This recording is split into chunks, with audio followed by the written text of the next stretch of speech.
நீ எந்தன் வாழ்க்கையில் வந்தபொழுது எனக்கு நல்லதாக எனக்குள்ளே தோன்றுகிறது. நீதான் என் உலகமே என்கிறான். பிறகு நீயே என் தலைவலி என்கிறான். பிறகு அவளை இந்த உலகில் இல்லாமலே செய்து விடுகிறான். கோபம் என்கிற அக்னியில் விழுந்த அவன் அவனாக வாழ்வதில்லை, பெண்களை அடிமையாக்கி வைக்கிறான்.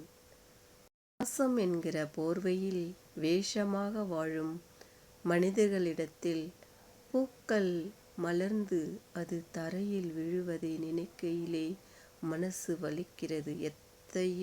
எத்தனையோ கணவன்மார்கள் பணத்துக்கும் நகைக்கும் ஆசைப்பட்டு திருமணம் செய்து கொள்கிற வாழ்க்கைதான் வாழ்ந்து கொண்டிருக்கிறார்கள்.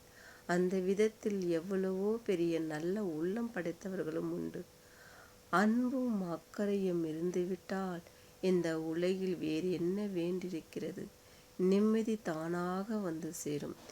எதையும் மறைக்காமல் பேசும் குணம் இருந்துவிட்டால் இந்த உலகில் மகிழ்ச்சி நிறைந்திருக்கும். உண்மையான உறவுகள் இப்போது குறைவுதான். அவர்கள் உறவுகளிடத்தில் மட்டுமே வாழ்ந்தால் போதும், பிறர் எப்படி வாழ்ந்தால் எனக்கென்ன என்று வாழ்ந்து கொண்டிருக்கிறார்கள்.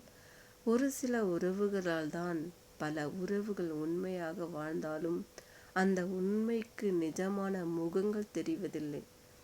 வேஷம் போடும் மனிதர்களால் நிஜ முகங்கள் மறைந்து விடுகிறது.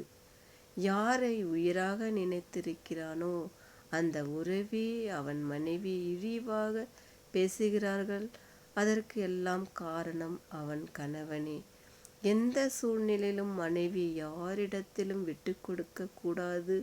விட்டு கொடுத்தால் அந்த பெண்ணை இழிவாக நடத்துவார்கள் என்ற புரிதல் கூட இல்லாமல் இருக்கிறார்கள்.